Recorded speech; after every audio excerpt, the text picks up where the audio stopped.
اور حضور پاک صلی اللہ علیہ وسلم کی شان میں گستاخی ہوتی، حضور پاک صلی اللہ علیہ وسلم کی سیرت کے مختلف پہلوؤں کو لے کر جھوٹے جھوٹے الزامات لگائے جائیں، وقتاً فوقتاً گاہے بگاہے ہمارے ملک میں بھی آواز آتی ہے ایسے ایسے ملعون کم نہیں، ہمارے یہاں بھی ہوتے ملک میں۔ یہ جو حضور پاک صلی اللہ علیہ وسلم کی شان میں گستاخی، اس میں کبھی سوچئے یہ کیوں ہوتی ہے؟ اس لیے کہ اللہ سے جوڑنے والی طاقت کون ہے؟ اللہ سے جوڑنے والی طاقت کون ہے؟ اللہ سے جوڑنے والی ذات کا نام کیا ہے؟ حضرت محمد رسول اللہ صلی اللہ علیہ وسلم۔ سچائی سے جوڑنے والی ذات کس کی ہے؟ حضرت محمد رسول اللہ صلی اللہ علیہ وسلم۔ شیطان کی طاقت کو توڑنے والی ذات کا نام کیا ہے؟ حضرت محمد رسول اللہ صلی اللہ علیہ وسلم۔ تو یہ آج سے نہیں، شروع سے حضور کی شان میں گستاخی ہو رہی ہے کہ حضور کی ذات کے بارے میں لوگوں کے دلوں میں نفرت ڈال دی جائے تاکہ لوگ اپنے رب سے نہ جڑ سکیں، اپنے خالق اور مالک سے نہ جڑ سکیں۔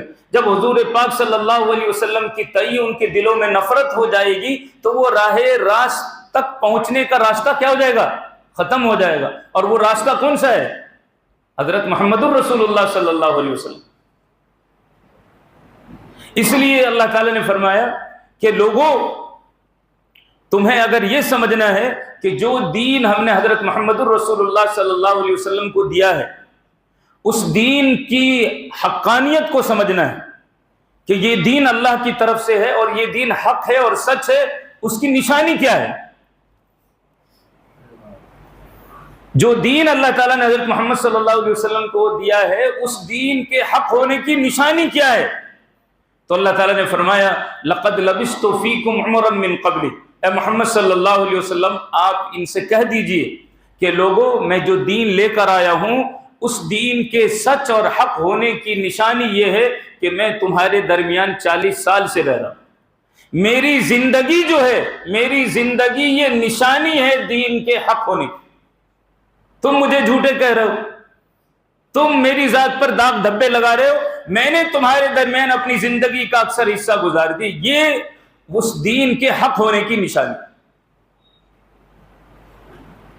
اس لیے آج کے ٹائم میں خاص طور پر جب اس طرح کے ناہنجار لوگ نبی پاک صلی اللہ علیہ وسلم کی شان میں گستاخی کر رہے ہیں، آج اس بات کی ضرورت ہے کہ ہم مسلمان خوب اچھی طرح سے نبی پاک صلی اللہ علیہ وسلم کی سیرت کو سمجھیں، گہرائی کے ساتھ مطالعہ کریں، اور خاص طور پر جہاں جہاں حضور پاک صلی اللہ علیہ وسلم کی سیرت کے مختلف پہلوؤں کو جو اجاگر کیا جاتا ہے اور بدنام کیا جاتا ہے، ان پہلوؤں کو خود بھی تحقیق کے ساتھ پڑھیں اور اپنے بچوں کو بتائیں کہ وہ باتیں سیرت میں سے جو لی جاتی ہے کہ حضور ایسے تھے، نعوذ باللہ ایسے تھے ایسے تھے، ان باتوں کا خاص طور پر اطمینان ہمیں ہونا چاہیے اور ہمارے بچوں کو ہونا چاہیے، تاکہ ہم جہاں بھی ہو، زندگی کے جس شعبے میں ہو، جس مقام پر ہو، اور جس کے سامنے بھی یہ بات ہو تو ہم کہہ سکیں، اطمینان کے ساتھ کہہ سکیں کہ یہ جو بات کہی جاتی ہے یہ بالکل غلط ہے، سراسر غلط ہے۔ یہ ہم کب کہیں گے؟ جب خود اس علم کی گہرائی ہمیں ہو، جب خود ہمیں معلوم ہوگا کہ حقیقت کیا ہے۔ ایک تو وقتی طور پر ہے ملک کی قانون کے تئیں کہ جب کہیں حضور پاک صلی اللہ علیہ وسلم کی شان میں گستاخی ہوتی ہے، مسلمان احتجاج کرتے ہیں، دھرنا دیتے ہیں، مظاہرہ کرتے ہیں، جلوس نکالتے ہیں، جو دستوری حق دیا گیا بالکل درست ہے، کرنا چاہیے، اور یہ دھرنا احتجاج کر کے بس مسلمان خاموش ہو جائے۔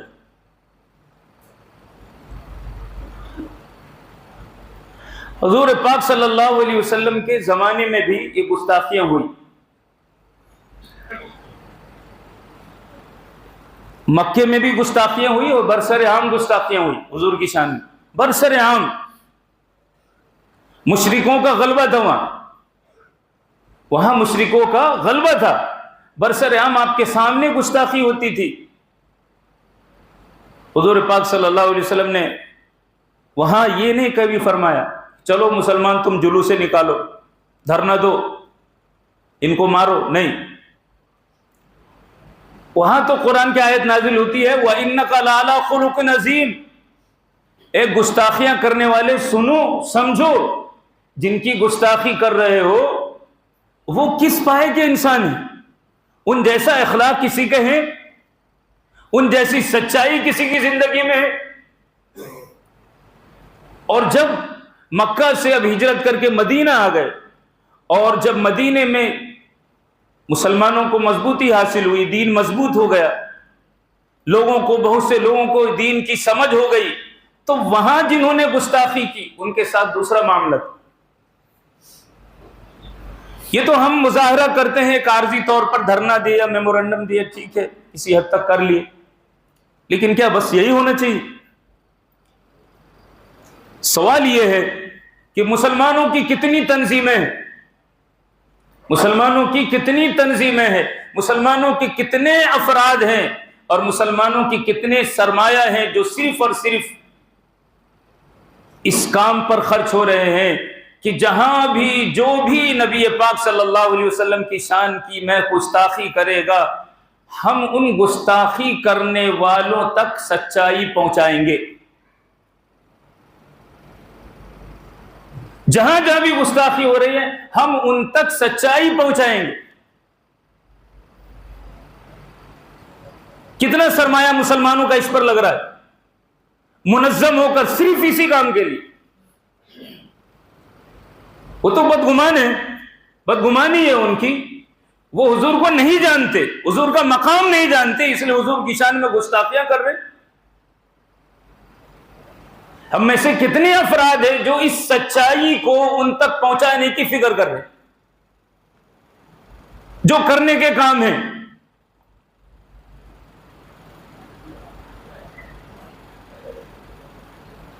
اگر ہم بھی بس صرف جلوس میں جائیں، انہوں نے گستاخی کی، ہم ان جذبات میں آ گئے، تو سمجھیں گے کہ محمد صلی اللہ علیہ وسلم کے امتی ایسے افراد ہیں، یہ لڑنے والے ہیں، یہ جذباتی لوگ ہیں، یہ لڑنے والے ہیں۔ وہ جو سچائی کا پیغام ہے، وہ سچائی کا پیغام اب کون پہنچائے؟